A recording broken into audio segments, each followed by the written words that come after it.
कवि जी, कविता में तनिक धूप धूल मिट्टी भी मिलाओ।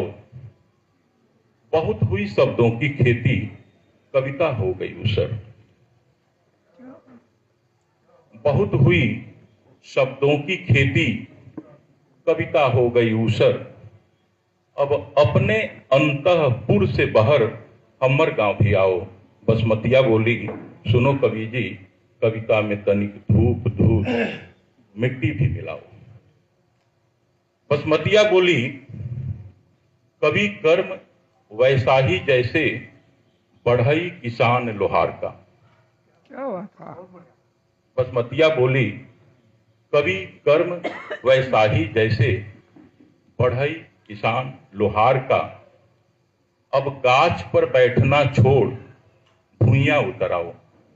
बसमतिया बोली, सुनो कवि जी, कविता में तनिक धूप धूल मिट्टी भी मिलाओ।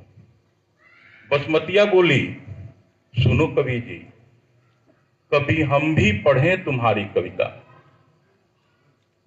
बसमतिया बोली, सुनो कवि जी, कभी हम भी पढ़ें तुम्हारी कविता, उसे ऐसा बनाओ।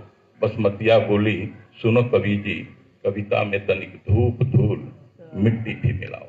वाह।